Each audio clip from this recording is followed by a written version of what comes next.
Dianne Feinstein is apparently feeling the pressure, increasing calls for her to resign from her position since she cannot actually actively participate in the operation of the Senate. And that is significant, especially because it's holding up so many judicial nominees. She now says that she expected to return by the end of March, but was still struggling with shingles, which is a serious medical condition. In the meantime, she says, I intend to return as soon as possible once my medical team advises that it's safe for me to travel. In the meantime, I remain committed to the job and will continue to work from home in San Francisco. I understand that my absence could delay the important work for the Judiciary Committee. She focuses on that part.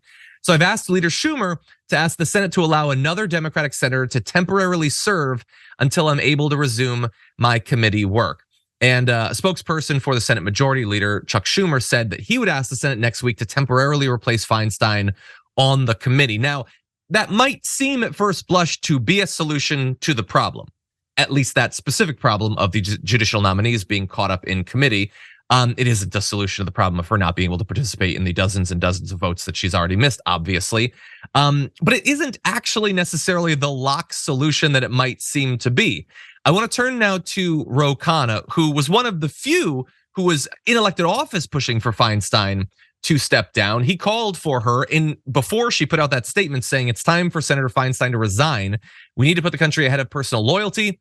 While she has had a lifetime of public service, it is obvious she can no longer fulfill her duties. Not speaking out undermines our credibility as elected representatives of the people. Was eventually joined by Representative Dean Phillips, but he was the first. Now, that said, since then, she gave the statement that we read. Here is what he had to say to that. Any single senator, Republican senator, can object to that. Senator Schumer has done the right thing. He said he's going to try to get that done in the Senate, but we have to see if that's even possible. And I guess my question is, why not just take the step and resign instead of going through all of these motions? And that is a wrinkle that I actually wasn't aware of in the immediate aftermath of her saying that she would be replaced on that particular committee. It might not be as simple as that, and it might still lead to further delays in confirming these judges. With all that said, Anna, what do you make of this? What do you think should happen? Khanna is absolutely right. And I just want to comment on Khanna for just a moment, because I've always had these mixed feelings about him because he sometimes makes some moves that I disagree with.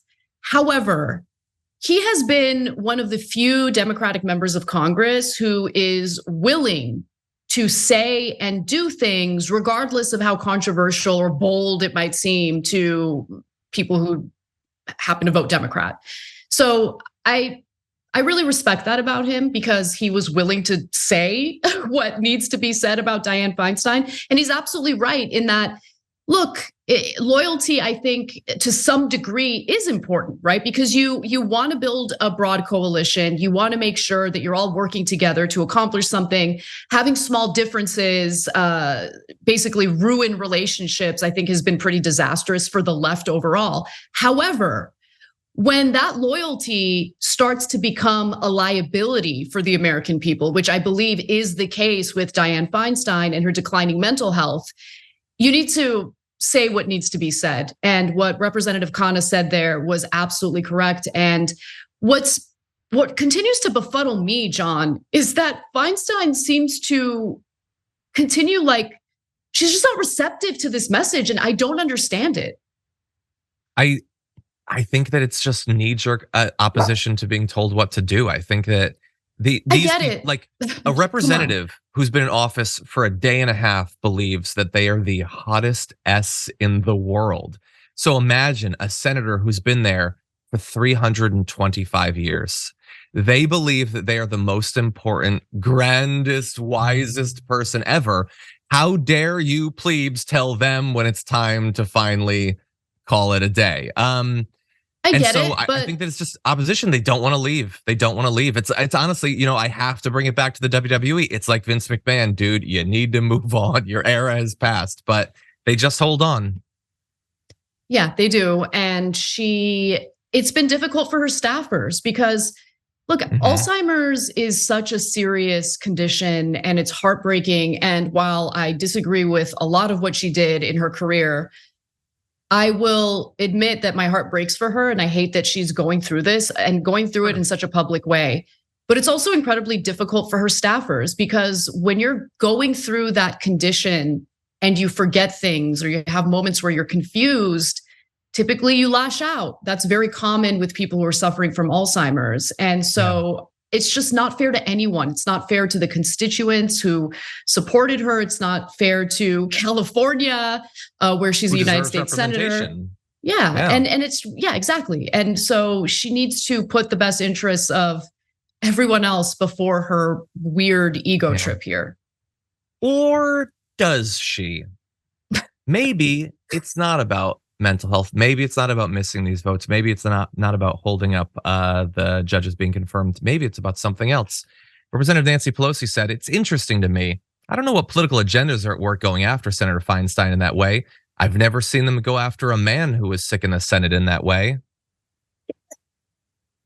Look, obviously there is a ton of misogyny in American politics. That is indisputable.